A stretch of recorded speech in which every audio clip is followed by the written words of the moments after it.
One of my dorm mates came up to me last night and said, "Can you do something about the gas?" "What gas?" She collapsed right there in front of me. I knelt down and tried to shake her awake, but her eyes had rolled back. I couldn't understand why until I stepped into the hallway and smelled gas in the air. Sweet and chemical like nothing I'd encountered before. My head started spinning immediately. I pulled my mask out of my bag. We were still in COVID protocols, and I carried one everywhere. I strapped it on and started checking doors.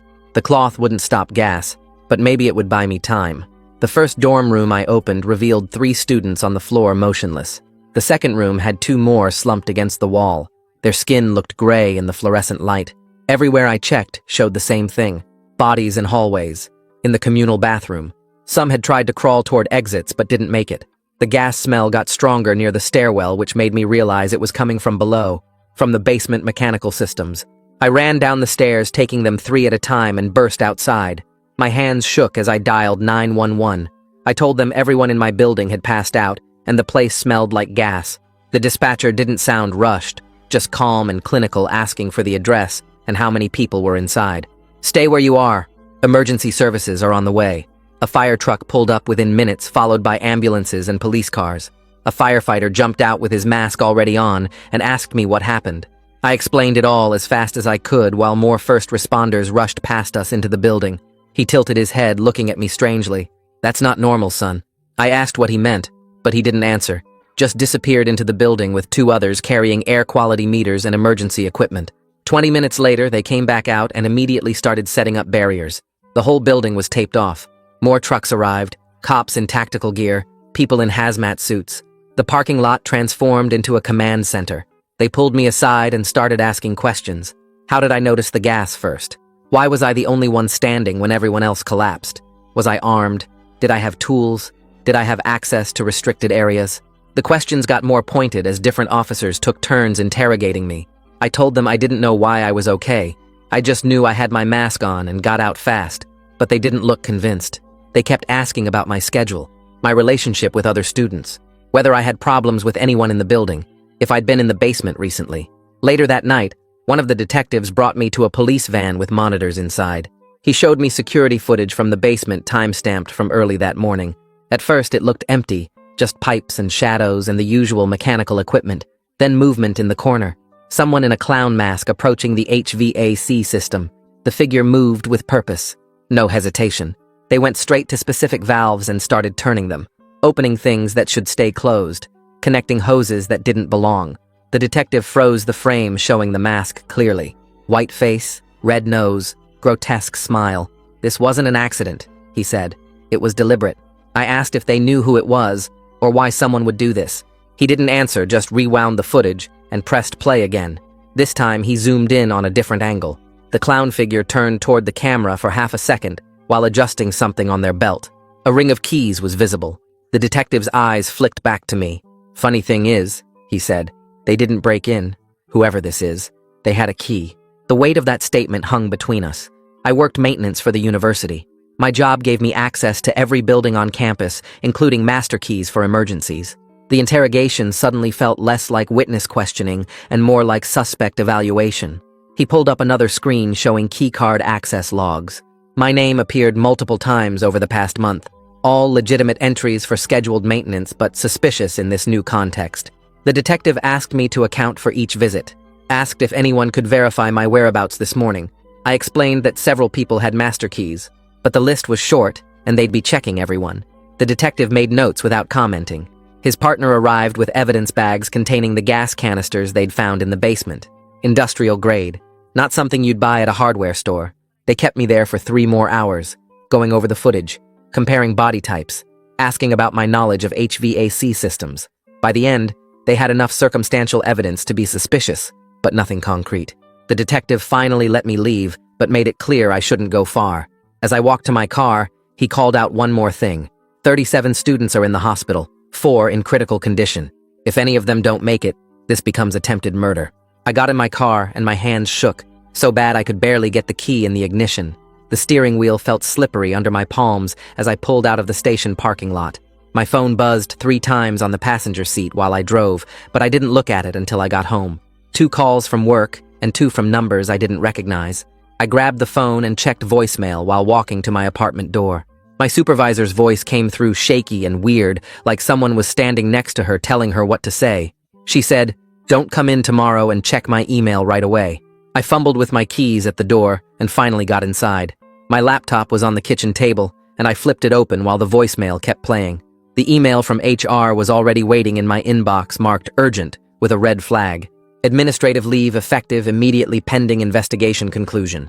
They wanted all my keys and access cards returned by noon tomorrow. I was banned from campus except for official meetings related to the case. My stomach twisted as I read it 3 more times to make sure I understood. 3 years working there, and now I couldn't even step foot on campus.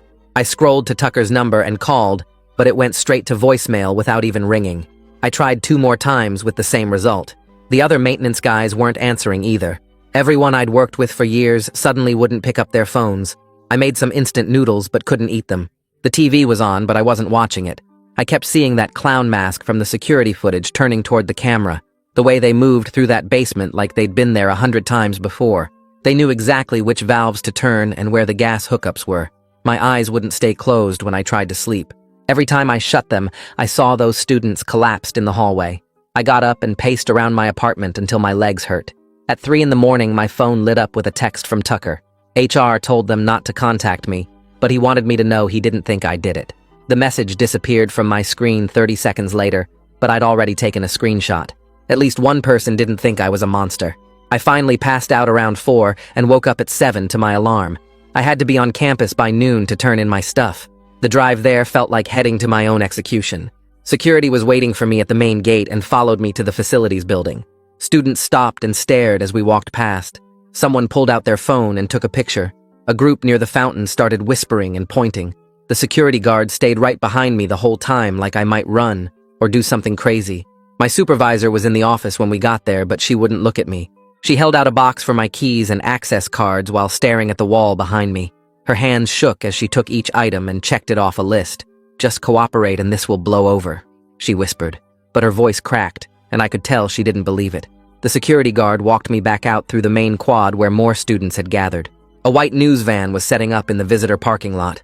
The reporter I recognized from Channel 7, Michelle Curry, started walking toward me with her cameraman. The security guard stepped between us and pushed me toward my car. "Keep moving," he said. Michelle tried to go around him, but another guard blocked her. They practically shoved me into my car and stood there until I drove away. I went straight home and locked the door. My phone was already buzzing with notifications. I opened my laptop, and there it was on the local news site. Maintenance worker person of interest in campus gas attack. They didn't use my name, but the article said a university employee with master key access was investigated. It mentioned I was the one who called 911 and was found at the scene. Anyone who knew me would figure it out in seconds. The article had over 300 comments already, people calling for justice and saying whoever did this should get the death penalty. My Facebook started blowing up with friend requests from reporters and messages from people I hadn't talked to in years. Then the nasty messages started coming. Parents of students saying I was evil and should rot in hell. Someone found my Instagram and posted my picture in the comments of the news article. My phone rang, and it was a number I didn't know. When I answered, a woman screamed that her daughter was in the ICU because of me. I hung up and turned off my phone, but my laptop kept pinging with notifications. Every social media account I had was getting bombed with hate. I made everything private as fast as I could, but screenshots were already spreading. Someone posted my address on Twitter, a photo of my car with the license plate visible. They were turning me into a monster before anyone even knew what really happened. I closed my laptop and sat in the dark.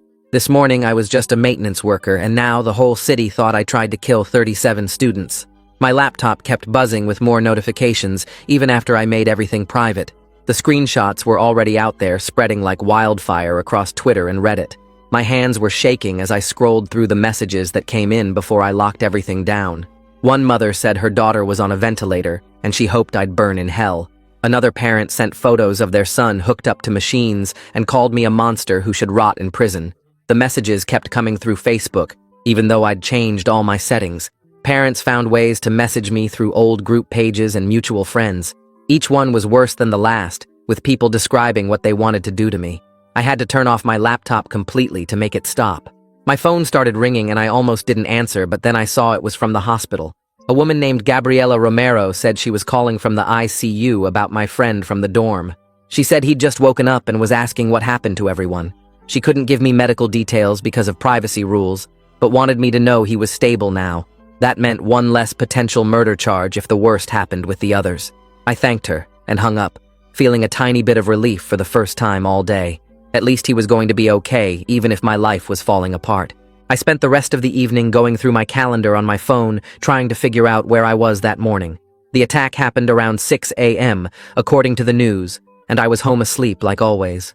But living alone meant nobody could verify that, and my phone was charging in the kitchen. I pulled out my credit card statements and bank records looking for anything that might help. No purchases that morning, but that didn't prove anything since I rarely bought stuff before work. My last transaction was gas the night before at a station 10 miles from campus. The timestamp showed 9:47 p.m., which meant I went straight home after like usual. I made a list of everything I could remember from the past week, but it all looked normal. Work schedules and grocery runs and nothing that would help prove I didn't do this. My phone rang again, and this time it was the detective from earlier.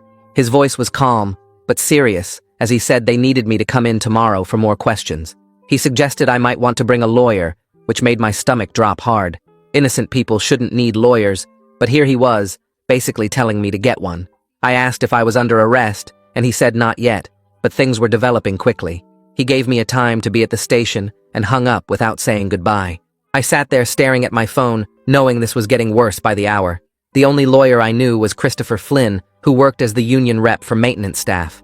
I found his number in my contacts and called even though it was getting late. He answered on the third ring, and I explained everything as fast as I could.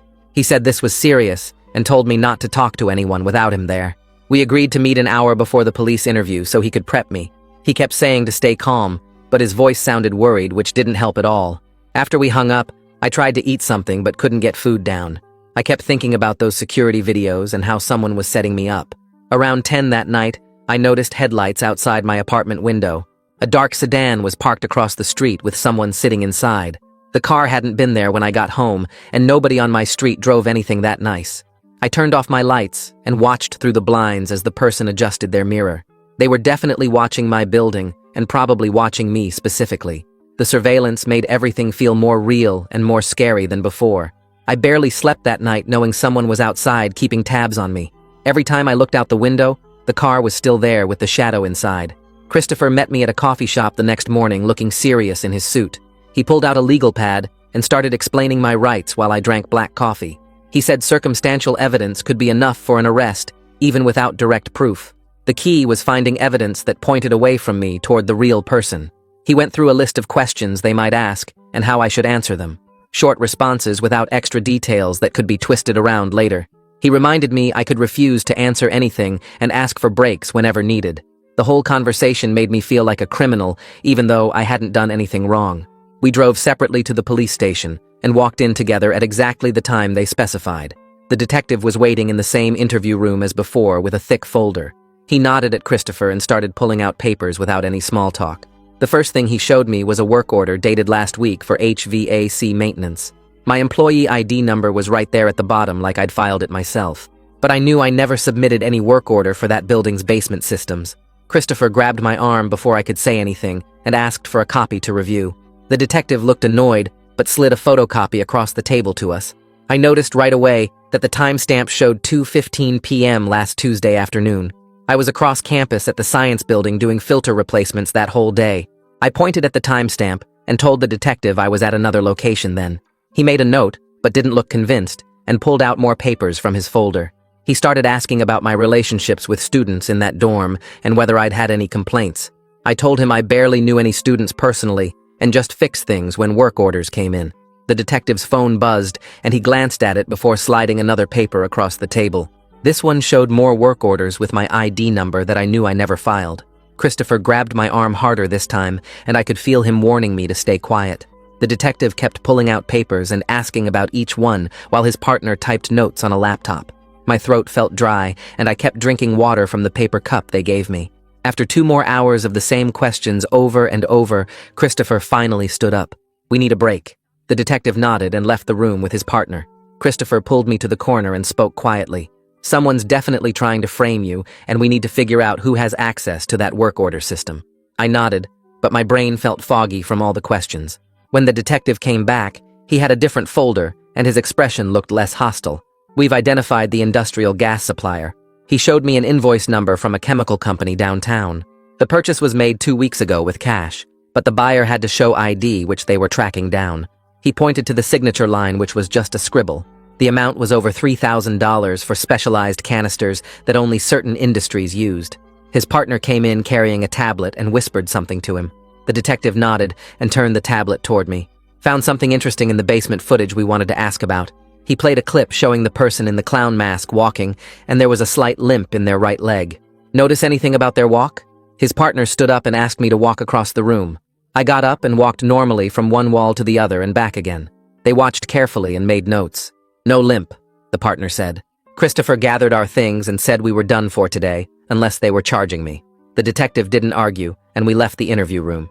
Outside the station, Christopher walked me to his car and opened the passenger door. Get in. I'll drive you home.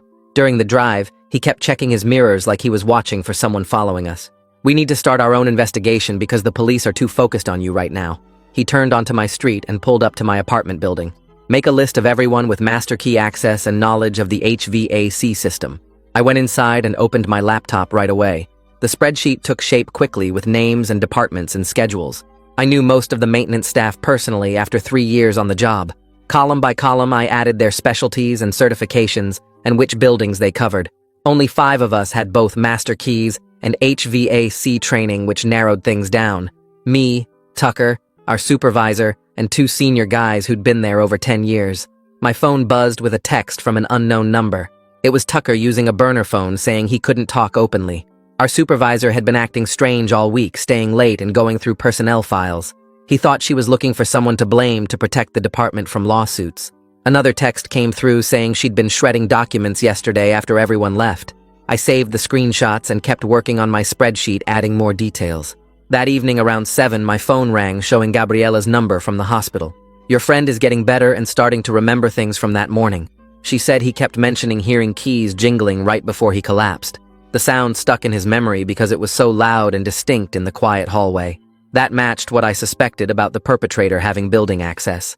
She said the detective would interview him tomorrow once the doctor cleared it. I thanked her and hung up feeling slightly hopeful for the first time. The news was on my laptop, so I clicked over to the local station's website. The university had released a statement about improving security measures, but didn't mention the investigation. The safety director was quoted saying they were cooperating fully with authorities. He talked about new protocols and safety audits and increased campus police patrols. Nothing about how someone with keys had nearly killed 37 students. The whole statement felt like damage control to protect enrollment numbers. I kept scrolling through comments from parents demanding answers and students saying they didn't feel safe. Around midnight, I finally closed my laptop and tried to sleep. My brain wouldn't shut off, and I kept thinking about that work order system. At 2 in the morning, my phone rang showing an unknown number. I almost didn't answer, but something made me pick up. There was just breathing for a few seconds and then a whisper. Stop digging or you'll be next. The line went dead before I could respond. My hands shook as I immediately called Christopher, even though it was the middle of the night. He answered on the 3rd ring, sounding alert, like he wasn't sleeping either. Someone just threatened me. I told him exactly what happened, and he said to report it to the police. We both knew they'd probably think I was making it up to look like a victim. I'll file the report anyway to create a paper trail, he said. This actually helps our case because whoever's behind this is getting nervous about something. The next morning, Tucker called while I was making coffee and told me they'd brought in another maintenance worker for questioning. The subcontractor who handles our emergency HVAC calls got picked up at his apartment around 6.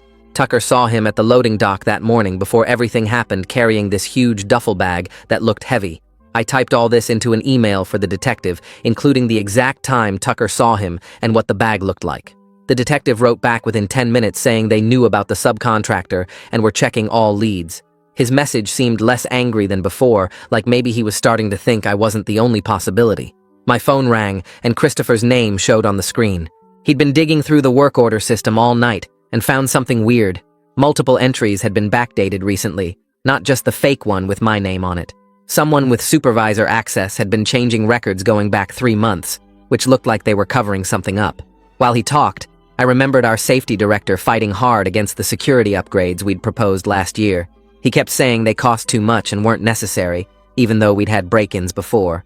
Now I wondered if he knew the building was vulnerable and didn't want a paper trail showing he'd ignored the problem. My phone buzzed with a text from an unknown number that turned out to be Seth Vaughn from IT. He wanted to meet privately because he'd found something strange in the system logs from that morning. We met at a coffee shop off campus, where he showed me his laptop screen. Someone had tried to delete the access records for the basement that morning, but Seth recovered them from an automatic backup the system makes every hour. The recovered logs showed something huge. A supervisor override code was used to access the basement at 4 in the morning, 2 hours before the attack happened. Only 3 people had that level of override in the whole university. Our safety director, my direct supervisor, and the facility's VP Seth made copies of everything on a flash drive and gave it to me. I drove straight to Christopher's office and showed him what Seth found. Christopher studied the logs for 20 minutes, making notes and cross-referencing with other documents he had. He said this was significant evidence, but we needed more before accusing anyone that high up. We should look into whether any of them had connections to the subcontractor who might have done the actual work. That made sense because whoever planned this probably didn't want to be on camera doing it themselves. My phone rang that afternoon, and the detective's voice sounded excited for the first time.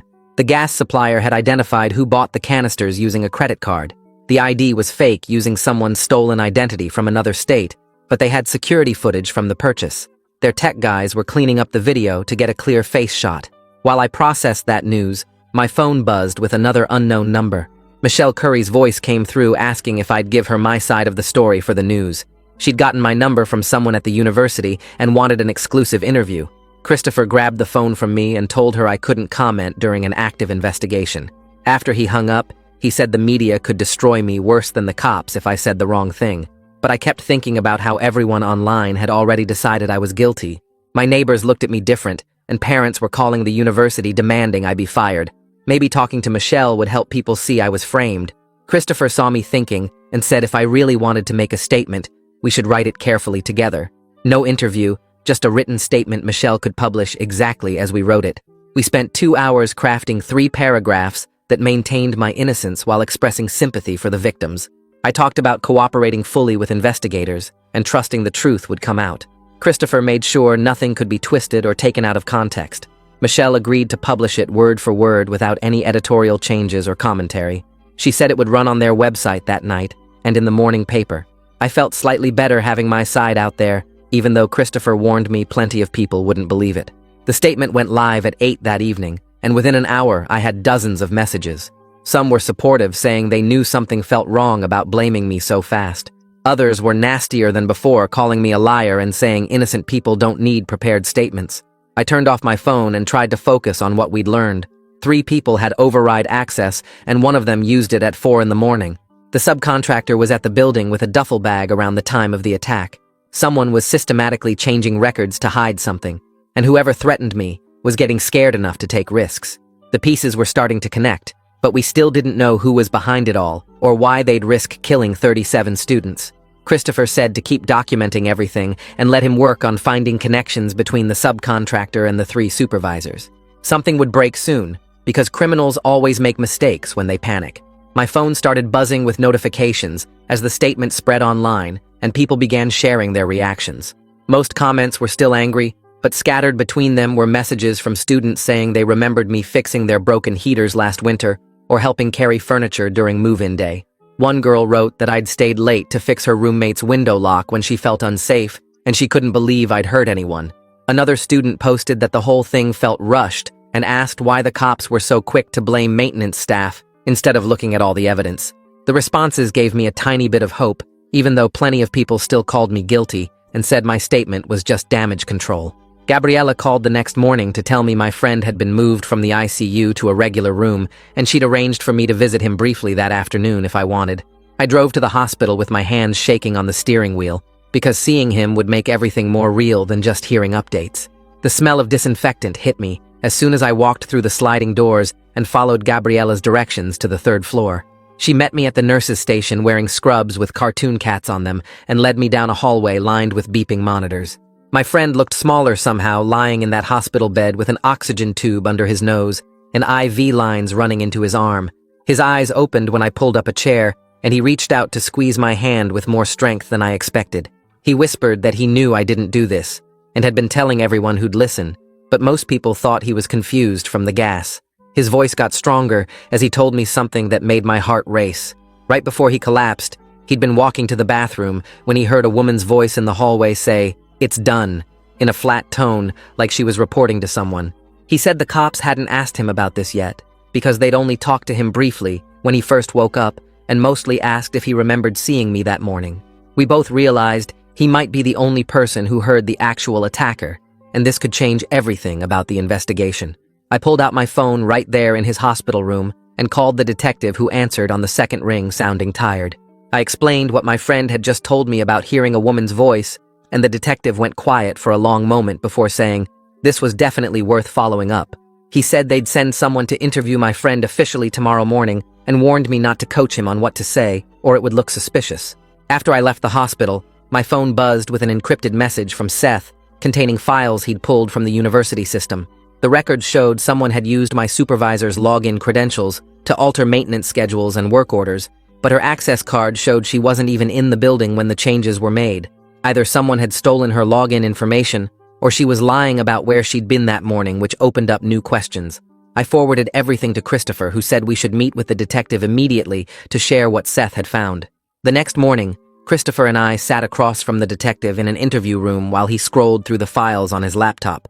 For the first time since this started, he looked at me differently and said I was starting to look less like a suspect and more like someone being set up to take the fall for institutional failures. He asked if we had any other evidence, and Christopher pulled out a folder with printouts showing the pattern of altered records going back months. The detective took notes and said they were expanding the investigation to look at university officials who might have had reasons to cover things up. The next day, the news broke that my supervisor had been placed on administrative leave pending investigation, and the whole campus was buzzing about it. The safety director called a press conference that afternoon, trying to control the narrative and insisting the university had always prioritized student safety above everything else. I watched the live stream from my apartment while the detective sat next to me on my couch taking notes. The safety director was sweating under the lights as reporters asked tough questions about deferred maintenance and budget cuts. Then he made a mistake that changed everything when he mentioned the specific type of gas canisters used in the attack and how they required special valves to connect to the HVAC system. The detective immediately stood up and made a phone call because those details had never been released to the public or even mentioned in internal reports. He stepped out into my hallway, speaking urgently to someone while I kept watching the safety director stumble through more questions. Tucker called me 20 minutes later sounding shocked and said our supervisor had just cleaned out her office and left campus crying. She'd stopped at his workstation and told him she'd been pressured for months to alter safety records and hide violations to protect the budget. She said she couldn't take it anymore and was going to tell the truth about everything, even if it meant losing her pension. The detective came back into my apartment and sat down with a different expression on his face than I'd seen before. He said they were getting warrants for all university emails and financial records going back 2 years to see who knew what and when they knew it. Then he did something I never expected and actually apologized for focusing on me so hard at the beginning and said I was no longer considered a person of interest in the case. That evening I was eating leftover pizza when the detective called saying they'd arrested the subcontractor an hour ago. He said the guy's limp matched the figure in the video perfectly and his work boots tested positive for the same chemical found in the basement. I drove to the station where they let me watch through one-way glass as 2 detectives questioned him in the interview room. The subcontractor sat there sweating and fidgeting with his hands while they showed him the evidence. After 20 minutes, he broke down and admitted someone paid him $20,000 in cash to set up the gas release. He kept insisting he thought it was just to force an evacuation for some kind of protest and didn't know anyone would get hurt. The detectives pressed him about who paid him, and he finally gave them a name that led to a shell company. Over the next 2 days, investigators traced the money back to a construction firm that had lost the bid for campus renovations last year. The safety director had apparently promised them the contract, but couldn't deliver when the board chose someone else. This whole thing was revenge for that double cross, and an attempt to make the current contractor look bad. My supervisor called me 3 days later crying and saying she wanted to meet. We sat in a coffee shop while she explained how the safety director had been pressuring her for months to falsify records and hide violations. She'd agreed to testify in exchange for immunity and spent 4 hours giving a deposition about the kickbacks he'd been taking from contractors for years. The detective met with me and Christopher the next week to explain they had enough evidence to charge both the subcontractor and safety director with conspiracy and attempted murder. The investigation had uncovered corruption going back 3 years with altered safety reports and diverted funds. Christopher immediately started working on my wrongful suspension claim against the university. Within 48 hours, they offered a settlement that included 6 months back pay and clearing my record completely. They also offered me a promotion to help oversee new safety protocols they were rushing to implement. I accepted the settlement and went back to work the following Monday. Tucker practically tackled me with a hug when I walked into the maintenance office. Most of my co-workers welcomed me back, though a few people still gave me suspicious looks in the hallway. The safety director's trial started 3 months later and lasted 2 weeks. The prosecutor laid out all the evidence, including the video footage and financial records and testimony from multiple witnesses. The jury deliberated for only 4 hours before finding him guilty on all counts. The judge sentenced him to 15 years in prison, while the subcontractor got 8 years as part of his plea deal for cooperating. The university president resigned the day after the verdict, citing personal reasons, though everyone knew it was because of the scandal. They brought in a reform-minded replacement from another state who immediately started implementing changes. My friend had been recovering steadily, and we'd grown closer through everything that happened. He testified at the trial about hearing a woman's voice right before he collapsed, saying something was done. That testimony helped convict the safety director's secretary, who'd been helping coordinate the whole thing. 6 months after the attack, all 37 students had recovered and returned to campus. The university finally installed the comprehensive security systems they should have had years ago, including upgraded cameras and access controls and regular safety audits. They held a ceremony to mark the reopening of the renovated dorm with new HVAC systems and multiple fail-safes. Some parents wanted the building torn down, but survivors said keeping it showed they wouldn't let fear win. I stood there watching students move back in and thought about how that morning when I found her collapsed had changed everything. Not just because of the attack itself, but because it exposed years of corruption that could have gotten more people killed eventually. The new safety measures and oversight would prevent something like this from happening again. Christopher stayed in touch and helped me understand my rights better after everything we'd been through together. He said what happened showed why everyone needs to know their legal protections, whether they're guilty or innocent. I kept the screenshots Tucker had sent me and the files Seth recovered as reminders of how quickly you can go from witness to suspect. The detective even apologized again at the trial for how hard they'd focused on me at first. He said in 20 years of police work, he'd never seen someone framed so thoroughly by people in positions of trust. My promotion meant I was now helping oversee all the new protocols and making sure no administrator could override safety measures again. Tucker joined my team along with 2 other maintenance workers who'd supported me during the investigation. We did monthly audits that couldn't be altered or hidden and reported directly to the board instead of going through administrators. The whole experience taught me that sometimes the real danger isn't from outsiders, but from the people who are supposed to protect you. 3 weeks after the verdict, the new university president called me into her office and offered me a position nobody expected: head of safety compliance with a mandate to rebuild everything from scratch. The irony wasn't lost on me that getting framed for the attack put me in charge of preventing the next one. I accepted the job and started that Monday with an office in the same building where they'd interrogated me.